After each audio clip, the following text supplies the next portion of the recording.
ನಾರಾಯಣಂ ಸುರಗುರುಂ ಜಗದೇಕನಾಥಂ ಭಕ್ತಪ್ರಿಯಂ ಸಕಲಲೋಕನಮಸ್ಕೃತಂ ಚ ತ್ರೈಗುಣ್ಯವರ್ಜಿತಮಜಂ ವಿಭುಮಾಧ್ಯಮೀಶಂ ವಂದೇ ಭವಗ್ನಮರಾಸುರಸಿದ್ಧವಂದ್ಯಂ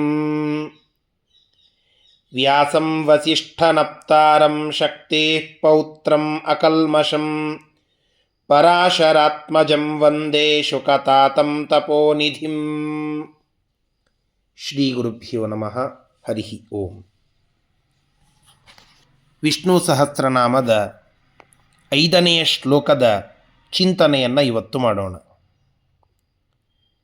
ಆ 5ನೇ ಶ್ಲೋಕ ಈ ರೀತಿಯಾಗಿ ಇದೆ. ಸ್ವಯಂಭೂ ಶಂಭುರಾದಿತ್ಯ ಪುಷ್ಕರಾಕ್ಷೋ ಮಹಾಸ್ವನಃ ಅನಾದಿನಿಧನೋ ಧಾತ ವಿಧಾತಾ ಧಾತುರುತ್ತಮಃ. ಇದರಲ್ಲಿ ಭೀಷ್ಮಾಚಾರ್ಯರು ವಿಷ್ಣು ಪರಮಾತ್ಮನ 9 ನಾಮಗಳನ್ನು ಕೀರ್ತನ ಮಾಡಿದ್ದಾರೆ.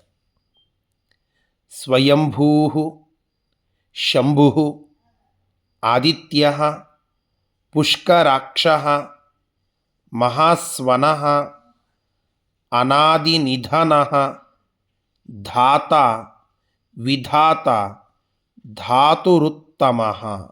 ಈ 9 ಹೆಸರುಗಳ ಚಿಂತನೆಯನ್ನು ಇವತ್ತು ಯಥಾಶಕ್ತಿಯಾಗಿ ಮಾಡೋಣ. ಮೊದಲನೆಯದ್ದು ಸ್ವಯಂಭೂ. ಸ್ವಯಮೇವ ಭವತಿ ಇತಿ ಸ್ವಯಂಭೂ. ಭಗವಂತನ ಸೃಷ್ಟಿಗೋ ಅಥವಾ ಮತ್ತೊಂದ್ಯಾವುದೋ ಕಾರ್ಯಗಳಿಗೋ ಮತ್ತೊಬ್ಬರು ಕಾರಣರಾಗಿದ್ದಾರೆ ಅಂತನ್ನುವ ಪ್ರಮೇಯವೇ ಇಲ್ಲ. ಅವನು ಸ್ವಯಂಭೂ. ಅವನು ಎಲ್ಲಿ ಅವತಾರ ಮಾಡಬೇಕು ಅಂತ ಇಚ್ಛೆ ಮಾಡುತ್ತಾನೋ ಅಲ್ಲಿ ತನ್ನಿಂತಾನೇ ತನ್ನ ಇಚ್ಛಾನುಸಾರವಾಗಿ ಅವತಾರ ಮಾಡಬಲ್ಲ. ಅವನು ಸ್ವಯಂ ವ್ಯಕ್ತ, ಸ್ವಯಂಭೂ, ಸ್ವಪ್ರಕಾಶ. ಆದ್ದರಿಂದ ಭಗವಂತನನ್ನು ಸ್ವಯಂಭೂ ಅಂತ ಕರೀತಾರೆ.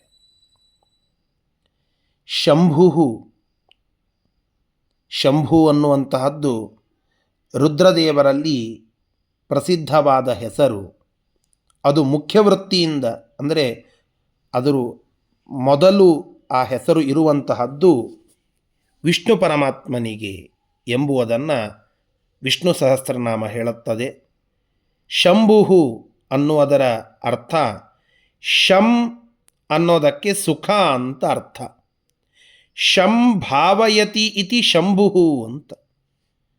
ಸುಖವನ್ನು ಮಂಗಳವನ್ನು ನೀಡುವಂಥವನು, ಕೊಡುವಂಥವನು ಎಂಬುವ ಅರ್ಥದಲ್ಲಿ ಶಂಭು ಅಂತಂದರೆ ವಿಷ್ಣು ಪರಮಾತ್ಮ. ಯಾರು ವಿಷ್ಣುವನ್ನು ಭಜಿಸುತ್ತಾರೋ ಅವರಿಗೆ ಮಂಗಳ, ಸುಖ, ಎಲ್ಲ ವಿಘ್ನಗಳ ನಾಶ ಇದಾಗ್ತದೆ ಎಂಬುವುದಕ್ಕಾಗಿ ಶಂಭು ಅನ್ನುವ ಹೆಸರು ವಿಷ್ಣು ಪರಮಾತ್ಮನಿಗೆ ಅನ್ವರ್ಥಕವಾಗಿ ಇದೆ. ನಾವು ಗಜೇಂದ್ರ ಮೋಕ್ಷದ ಕಥೆಯಲ್ಲಿ ಕೇಳುತ್ತೇವಲ್ಲ, ಕಷ್ಟದಿಂದ ನರಳುತ್ತಾ ಇದ್ದಂತಹ ಆ ಗಜೇಂದ್ರ ಭಗವಂತನನ್ನು ಕೂಗಿ ಕರೆದಾಗ ಭಗವಂತ ಅಲ್ಲಿ ಬಂದು ಆ ವಿಘ್ನಗಳನ್ನೆಲ್ಲ ನಾಶ ಮಾಡಿ ಶಂ ಸುಖವನ್ನು ಭಾವಯತಿ ನೀಡುತ್ತಾನೆ. ಆದ್ದರಿಂದ ಶಂಭು ಅಂತನ್ನುವ ಹೆಸರು ಭಗವಂತನಿಗೆ ಪ್ರಸಿದ್ಧ. ಒಬ್ಬ ಗಜೇಂದ್ರನಲ್ಲ, ಒಬ್ಬ ಅಜಾಮಿಲನಲ್ಲ, ಒಬ್ಬ ಧ್ರುವನಲ್ಲ. ಎಲ್ಲ ಭಗವದ್ಭಕ್ತರಿಗೆ, ಸಕಲ ಜೀವರಾಶಿಗಳಿಗೆ ಅವರವರ ಯೋಗ್ಯತೆ ಅನುಗುಣವಾಗಿ ಅವರಿಗೆ ಶಂ ಸುಖವನ್ನು ಭಾವಯತಿ ನೀಡುವಂಥವನು. ಆದ್ದರಿಂದ ಭಗವಂತ ಶಂಭು ಅಂತ ಪ್ರಸಿದ್ಧ. ಆದಿತ್ಯ, ನಿನ್ನೆ ತಿಳಿದಂತೆ ಭಗವಂತ ಧ್ಯೇಯ ಸದಾ ಸವಿತೃಮಂಡಲ ಮಧ್ಯವರ್ತಿ ನಾರಾಯಣ. ಭಗವಂತನು ಸವಿತ್ರಮಂಡಲದ ಸೂರ್ಯಮಂಡಲದ ಮಧ್ಯವರ್ತಿಯಾಗಿ ಇದ್ದು ಸಂಚಾರ ಮಾಡುತ್ತಾನೆ. ಆದ್ದರಿಂದ ಸೂರ್ಯನಿಗಿರುವ ಎಲ್ಲ ಹೆಸರುಗಳು ಅದು ಮುಖ್ಯವಾಗಿ ಇರುವುದು ಭಗವಂತನದ್ದು. ಇದು ಒಂದರ್ಥ. ಇನ್ನೊಂದರ್ಥ ಆದಿತ್ಯ ಅಂದರೆ ಅದಿತಿಯ ಮಗ ಆದಿತ್ಯ ಅಂತ ಹೇಳಿ. ಅದಿತಿ ಮತ್ತು ಕಶ್ಯಪರು ಇವರಿಬ್ಬರು ತಮ್ಮ ತಪಸ್ಸಿನಿಂದ ಆ ಅದಿತಿಯ ತಪಸ್ಸಿಗೆ ಭಗವಂತ ಒಲಿದು ಅವಳಲ್ಲಿ ವಾಮನ ರೂಪಿಯಾಗಿ ಬಂದ. ಉಪೇಂದ್ರ ಅಂತ ಒಂದು ಹೆಸರು. ಅದಿತಿಯ ಮಗ ಆದಿತ್ಯ ಅಂತ ನಾವು ಕೇಳುತ್ತೇವಲ್ಲ, ಹಾಗೆ ಕಶ್ಯಪ ಅದಿತಿಯರ ಮಗನಾಗಿ ಬಂದ ಭಗವಂತನ ರೂಪ ಅದು ವಾಮನ ಅಥವಾ ಉಪೇಂದ್ರ ರೂಪ. ಅಂತಹ ರೂಪವೇ ಆದಿತ್ಯ ಅನ್ನುವ ಹೆಸರಿನಿಂದ ವಾಚ್ಯ. ಹೀಗಾಗಿ ಅದಿತಿಯ ಮಗನಾದ್ದರಿಂದ ವಿಷ್ಣು ಆದಿತ್ಯ ಅಂತ ಅನ್ನಿಸಿಕೊಳ್ಳುತ್ತಾನೆ. ಪುಷ್ಕರಾಕ್ಷ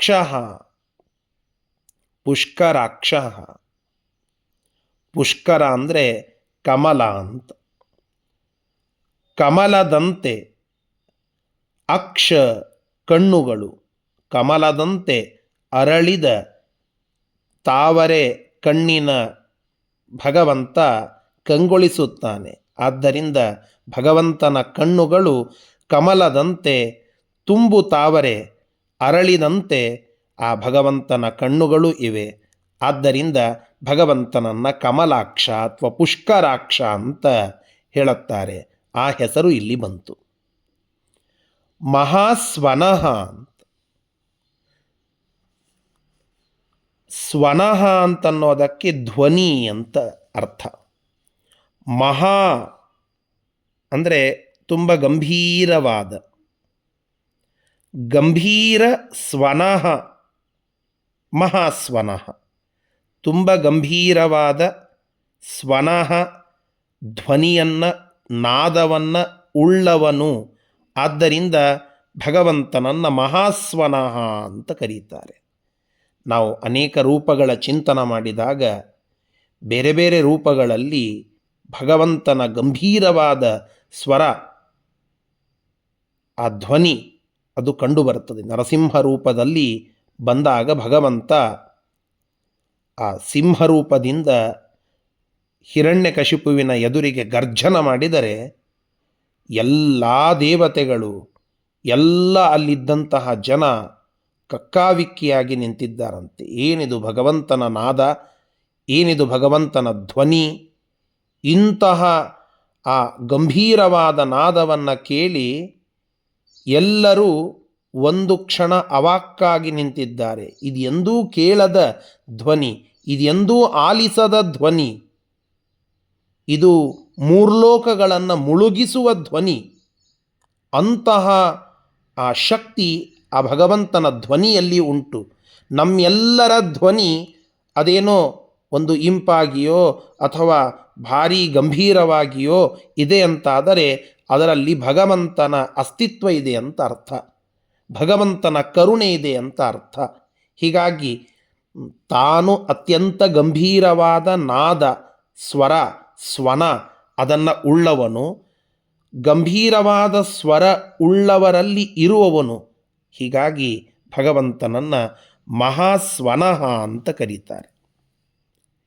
ಇನ್ನೊಂದು ವಿಶಿಷ್ಟವಾದ ಅರ್ಥ ಈ ಮಹಾಸ್ವನಃ ಅನ್ನುವ ಶಬ್ದಕ್ಕೆ ಸತ್ಯಸಂಧ ತೀರ್ಥರು ಹೇಳುತ್ತಾರೆ. ಮಹಾಸುಹು ಅಂದರೆ ವಾಯುದೇವರು, ಅಸು ಅಂತಂದರೆ ಪ್ರಾಣ, ಮಹಾ ಅಂದರೆ ಮುಖ್ಯ, ಮಹಾ ಅಸುಹು ಅಂದರೆ ಮುಖ್ಯ ಪ್ರಾಣದೇವರು. ಮಹಾಸುಹು ವಾಯು ತಮ್ ಅನಯತಿ ಇತಿ ಮಹಾಸ್ವನಃ. ಮಹಾಸು ಆದಂತಹ ಮುಖ್ಯ ಪ್ರಾಣದೇವರು ಯಾರ ಬಳಿಗೆ ನಮ್ಮನ್ನು ಕರೆದೊಯ್ಯುತ್ತಾರೋ, ಅನಯತಿ ಆ ಧ್ಯೇಯನಾದಂತಹ ಗಮ್ಯನಾದಂತಹ ವ್ಯಕ್ತಿ ಮಹಾಸ್ವನಃ ವಿಷ್ಣು ಪರಮಾತ್ಮ. ರಾಘವೇಂದ್ರ ತೀರ್ಥ ಗುರುಸಾರ್ವಭೌಮರು ಹೇಳಿದಂತಹ ಮಾತನ್ನು ನಾವಿಲ್ಲಿ ಸ್ಮರಣ ಮಾಡಿಕೊಳ್ಳಬೇಕು. ಎಲ್ಲ ಜೀವರು ಮುಖ್ಯಪ್ರಾಣದೇವರನ್ನು ಪ್ರಾರ್ಥನೆ ಮಾಡಿಕೊಳ್ತಾರಂತೆ. ಆ ಮುಖ್ಯಪ್ರಾಣದೇವರು ನಮ್ಮ ಯೋಗ್ಯತೆಯನ್ನು ನೋಡಿ, ನಾವು ಮಾಡಿದ ಸಾಧನಗಳನ್ನು ನೋಡಿ, ಯಥಾಶಕ್ತಿಯಾಗಿ ಮಾಡಿದಂತಹ ತಪಸ್ಸನ್ನು ಗಮನಿಸಿ ಭಗವಂತನ ಎದುರಿಗೆ ಕೈ ಹಿಡಿದು ಕರೆದುಕೊಂಡು ಹೋಗ್ತಾರೆ. ದೀನಂ ದೂನಂ ಅನಾಥಂ ಶರಣಾಗತಂ ಏನಂ ಉದ್ಧರ ಇತಿ ವಿಜ್ಞಾಪನ ಕರ್ತೃಣಾಂ. ಇವನು ದೀನ, ಇವನು ದೂನ, ಇವನು ಅನಾಥ, ಇವನು ಶರಣಾಗತ, ಇವನನ್ನು ಉದ್ಧಾರ ಮಾಡು ಸ್ವಾಮಿ ಎಂಬುದಾಗಿ ನಮ್ಮ ಪರವಾಗಿ ಶಿಫಾರಸ್ಸನ್ನು ಮಾಡಿ ನಮ್ಮನ್ನು ದೇವರ ಎದುರಿಗೆ ಕರೆದು ತಂದು ನಿಲ್ಲಿಸಿ ಭಗವಂತನ ಅನುಗ್ರಹವನ್ನು ಮಾಡಿಸುವಂಥವರು ವಾಯುದೇವರು. ಹಾಗೆ ವಾಯುದೇವರು ಯಾರ ಬಳಿಗೆ ಒಬ್ಬ ಸಾಧಕನಾದ ಜೀವನನ್ನು ಕರೆದುಕೊಂಡು ಹೋಗ್ತಾರೋ ಅವರು ಮಹಾಸ್ವನಃ, ಅವನೇ ಪರಮಾತ್ಮ ವಿಷ್ಣು ಎಂಬುದಾಗಿ ಇಲ್ಲಿ ಅರ್ಥ ಮಾಡಿಕೊಳ್ಳಬೇಕು. ಅನಾಧಿ ನಿಧನಃ ನ ವಿದ್ಯತೆ ಆದಿ ನಿಧನಃ ಯಸ್ಯ ಸಹ ಅನಾದಿ ನಿಧನಃ ಅಂತ. ಆದಿ ಅಂದರೆ ಪ್ರಾರಂಭ, ನಿಧನ ಅಂದರೆ ಅಂತ್ಯ. ಯಾವ ಭಗವಂತನಿಗೆ ಆದಿ ಮತ್ತು ಅಂತ್ಯ ಇವೆರಡೂ ಇಲ್ಲವೋ ಅವನನ್ನು ಅನಾದಿ ನಿಧನ ಅಂತ ಕರೀತೇವೆ. ಭಗವಂತನಿಗೆ ಆದಿಯೂ ಇಲ್ಲ, ಅಂತ್ಯವೂ ಇಲ್ಲ. ಅವನು ಅನಾದಿಯಾಗಿದ್ದಾನೆ, ಅನಂತ ಕಾಲದವರೆಗೆ ಇರುತ್ತಾನೆ. ಹೀಗಾಗಿ ಆದಿ ನಿಧನ ಇಲ್ಲದೆ ಇರುವ ಪರಮಾತ್ಮ ಅನಾದಿ ನಿಧನ. ಧಾತ, ಧಾರಕತ್ವಾತ್ ಧಾತ, ಭಗವಂತ ನಮ್ಮನ್ನು ಧಾರಣ ಮಾಡುತ್ತಾನೆ. ಧಾತ ವಿಧಾತ ಪರಮೋತ ಸಂದೃಕ್ ಎಂಬುದಾಗಿ ಋಗ್ವೇದ ನಮಗೆ ಹೇಳುವಂತೆ ಪರಮಾತ್ಮ ನಮ್ಮೆಲ್ಲರ ಧಾರಣೆ ಮಾಡುತ್ತಾನೆ, ಪೋಷಣೆ ಮಾಡುತ್ತಾನೆ, ಪಾಲನ ಮಾಡುತ್ತಾನೆ. ಆದ್ದರಿಂದ ನಮ್ಮೆಲ್ಲರ ಭಾರವನ್ನು ಪೊತ್ತ ಭಗವಂತ ಅವನು ಧಾತ. ವಿಧಾತ, ವಿಧಾತ ಅಂತ ಭಗವಂತನನ್ನು ಕರೀತಾರೆ. ಯಾರು ವಿಗತೌ ಧಾತಾರೌ ಧಾರಕ ಪೋಷಕೌ ಯಸ್ಯ ಇತಿವ, ಯಾವ ಭಗವಂತನಿಗೆ ಧಾತ ಅಂತ ಯಾರೂ ಇಲ್ಲ, ಅಂದರೆ ಅವನನ್ನು ಧಾರಣ ಮಾಡುವಂಥವ್ರು, ನಮ್ಮನ್ನು ಧಾರಣ ಮಾಡುವಂಥವನು ಭಗವಂತ, ಅವನು ಧಾತ. ಯಾವ ಭಗವಂತನಿಗೆ ಧಾತ ಅಂತನ್ನುವವನು ಯಾರೂ ಇಲ್ಲ, ಅಂದರೆ ಅವನನ್ನು ಪೋಷಣೆ ಮಾಡುವ ಪಾಲನ ಮಾಡುವ ಸಾಮರ್ಥ್ಯ ಯಾರಿಗೂ ಇಲ್ಲ, ಅವನು ಸರ್ವತಂತ್ರ ಸ್ವತಂತ್ರ. ಧಾತ ಇಲ್ಲದೆ ಇರುವವನು ವಿಧಾತ, ಅದು ಭಗವಂತ ಅಂತ. ವಿ ಅನ್ನೋದಕ್ಕೆ ವಿಶಿಷ್ಟ ಮುಕ್ತ ಅಂತ ಅರ್ಥ. ಆ ವಿ ಮುಕ್ತರಾದಂಥವರನ್ನು ಧಾತ, ಧಾರಣ ಮಾಡುವವನು, ಮುಕ್ತರಿಗೂ ಆಶ್ರಯದಾತನು, ಮುಕ್ತರಿಗೂ ನಿಯಾಮಕನು, ಅವನು ವಿಧಾತ ಪರಮಾತ್ಮ ಎಂಬುದಾಗಿ ನಮಗೆ ಇಲ್ಲಿ ತಿಳಿಸಿಕೊಡುತ್ತಾ ಇದ್ದಾರೆ. ಧಾತುರುತ್ತಮ, ಧಾತು ಅಂತಂದರೆ ಮೂಲ ಅಂತ ಅರ್ಥ. ಚತುರ್ಮುಖ ಬ್ರಹ್ಮದೇವರು ಎಲ್ಲರನ್ನ ಸೃಷ್ಟಿ ಮಾಡಿದರು ಎಂಬುದಾಗಿ ನಾವು ಕೇಳುತ್ತೇವೆ. ಅವರನ್ನು ಧಾತು ಚತುರ್ಮುಖಾತ್, ಆ ಚತುರ್ಮುಖ ಬ್ರಹ್ಮದೇವರು ಧಾತು ಅಂದರೆ ಮೂಲ ಅಂತ ತೆಗೆದುಕೊಂಡರೆ ಆ ಚತುರ್ಮುಖಾತ್ ಉತ್ತಮ, ಅವರಿಗಿಂತ ಉತ್ತಮ, ಧಾತುರುತ್ತಮ ಅದು ನಮ್ಮ ಪರಮಾತ್ಮ. ಬ್ರಹ್ಮದೇವರೇ ಮೊದಲಾದ ಎಲ್ಲ ದೇವತೆಗಳಿಗಿಂತ ಉತ್ತಮನಾದ ಪರಮಾತ್ಮ ಜಗತ್ತಿಗೆ ಮೂಲನಾಗಿದ್ದಾನೆ. ಆದ್ದರಿಂದ ಧಾತುರುತ್ತಮ ಅಂತ ನಾವಿಲ್ಲಿ ಕರಿಬೇಕು. ಹೀಗೆ 9 ನಾಮಗಳು ಈ 5ನೇ ಶ್ಲೋಕದಲ್ಲಿ ಬಂತು. ಸ್ವಯಂಭೂ ಶಂಭುರಾದಿತ್ಯ ಪುಷ್ಕರಾಕ್ಷೋ ಮಹಾಸ್ವನಃ ಅನಾದಿ ನಿಧನೋ ಧಾತ ವಿಧಾತ ಧಾತುರುತ್ತಮ. ಶ್ರೀಕೃಷ್ಣಾರ್ಪಣಮಸ್ತು. ಹರಯೇ ನಮಃ.